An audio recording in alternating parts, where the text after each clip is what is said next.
आमचा आता स्वयंरोजगार व्यवसाय जो आहे तर तुम्ही आम्हाला 15 वर्ष दिली होती ना, तर कृपा करून आपण 15 वर्षाच्या ऐवजी ही 20 वर्ष आमच्या आमच्या गाडीची मर्यादा करून देण्यात यावी, जेणेकरून आमचा रोजगार व्यवस्थित होईल.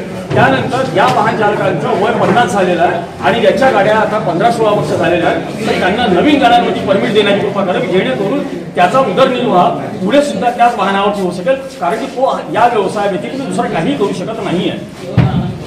तिसरी मागणी अशी आहे की आम्ही 12 महिन्याचा टॅक्स 12 महिन्याचा इन्शुरन्स भरतोय, आम्हाला पालकांकडे फक्त 10 महिन्याचे पैसे मिळतात. याकरता सुद्धा तुम्हाला आमची विनंती आहे पत्रकार बांधवांना की आपण सुद्धा जनजागृती करावी आणि पालकांना सांगावं की आम्हाला सुद्धा 10 महिन्याच्या ऐवजी 12 महिन्याचे पैसे देण्यात यावे.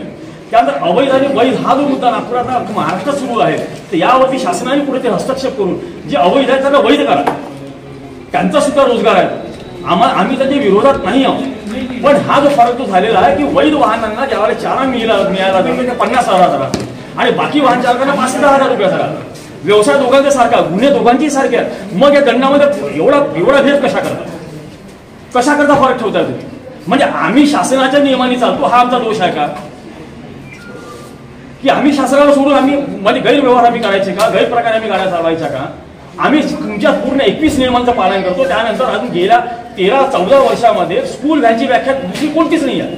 जे स्कूल बसचे नियम ते स्कूल व्हॅन पाळते, तर आमची वेगळी नियमावली तयार करा.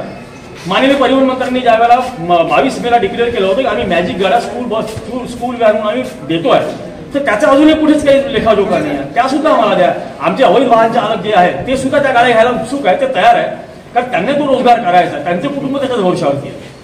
ही आमच्या शासनाला मागणी आहे आणि आमच्याकरता कुठेतरी एक सहानुभूतीने विचार करावा. स्कूल व्हॅन करता वेगळी नियमावली तयार करा. काय झालंय की स्कूल बसचे पूर्ण नियम आमच्यावरती लादण्यात आलेले आहेत.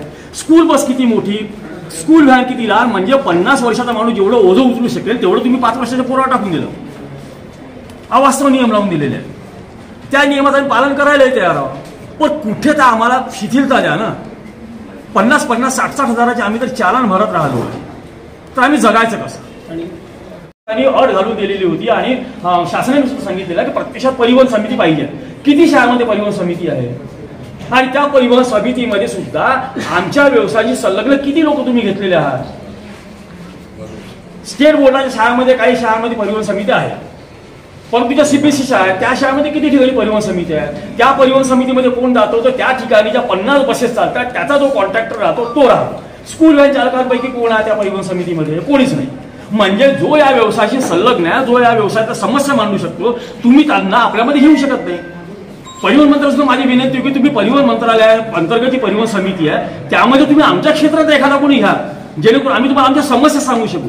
त्या समस्या तुम्ही त्यावरती काही तोडगा काढू शकाल. अहो नियम आम्ही नियमन करता त्यावर बरोबर आहे, पण नियम तर तुम्ही आमच्याकरता तयार करा ज्या नियमाने आमची गळचेपी होते, आमचं जगणं कठीण होत आहे. या 9च्या शाळांमुळे आम्हाला आमचे 2 वेळचं खाणं सुद्धा कठीण झालेलं आहे. अगोदर 3 ट्रिपा मारता फक्त एका ट्रिपवरती आलेलो आहे. 27,000 रुपये इन्शुरन्स भरायचा, 7,000 टॅक्स भरायचा, बाकीचे टॅक्सेस भरायचे आणि एवढं सगळं केलं सुद्धा ज्या वेळेला गाडी आरटीओ चेकिंग मध्ये बाहेर निघते कोणत्या ना कोणत्या कारणावरून तुम्ही ती गाडी चालन करता आणि त्या वाहन चालकाला किमान 10,000पासून 50,000 रुपये चालन देता. 50,000 रुपयाची वर्षभराची कमाई सुद्धा राहत नाही, तो शिल्लकही टाकू शकत नाही 50,000. म्हणजे याचा अर्थ काय? तुम्हाला स्कूल व्हॅन व्यवसायच बंद करायचा आहे का? मग हा व्यवसाय जर बंद केला तर आज या वर्षावरती महाराष्ट्रामध्ये किमान 1.5 ते 2.25 लाख लोक अशाच या व्यवसायावरती अवलंबून आहेत. मग त्यांनी काय करायचं? त्यांच्याकरता तुमच्या कोणती दुसरी उपाययोजना आहे का? त्यांचे उपाय म्हणजे पोट पाण्याकरता या सगळ्या गोष्टी शासनाने विचार करायला पाहिजे. जिल्हा स्तरावरती शक्य झालं महाराष्ट्र स्तरावरती घेण्याचा प्रयत्न करतोय. तोपर्यंत शासनाने आमच्या मागण्यांकडे लक्ष दिलं तर ठीक आहे, जर नाही दिलं तर मग नंतर आम्हाला आंदोलनाची दिशा नक्की करावी लागेल. आंदोलन कोणत्या पद्धतीने करू, काय करू हे आम्ही तुम्हाला त्यावेळेला सांगू शकू. नागपूर शहरामध्ये एकूण किती व्हॅन चालू?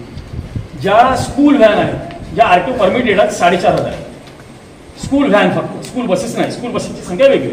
किती परिवारांवर हा भूदंड पडत आहे? म्हणजे किती परिवार एका व्हॅनवर निर्भर असतात? एका व्हॅनवरती कमीत कमी 2 परिवार असतात, एक चालक आणि एक मालक. त्यानंतर शुल्लक करण्याकरता आम्हाला चालन केलं तर युनिफॉर्म नाही. विचार जर केला तर युनिफॉर्म त्याला लागतो जो रोज वेगळ्या लोकांच्या कॉन्टॅक्टमध्ये जातो. आमची रोज 30 गाडी आहे, 30 मुलं आहेत, 30 जाणार आहेत, 30 पालक आहेत. आम्हाला आमची आयडेंटिटी देण्याची गरज नाही आहे, आम्ही स्वतःच त्यांची आयडेंटिटी आहोत. तर त्याकरता फक्त युनिफॉर्म करता 1,500 रुपये चालन दिलं जातं. बॅचला पण एखादा तरुण रोजगार जर असेल, तो जर गाडी शिकलेला, त्याचा लायसन्स आहे, तो आपला रोजगार तयार करतोय, त्याला तुम्ही पकडता, त्याचं बॅच बिल नाही म्हणून त्याला तुम्ही 5-5 ते 10-10 हजाराचं चालन देता. मग याप्रमाणे बेरोजगारी संख्या वाढणार नाही का? आम्ही आमचा रोजगार आम्ही स्वतः शोधलेला आहे. आम्हाला शासनाकडे कोणते अनुदान नाही, कोणती सबसिडी नाही आहे.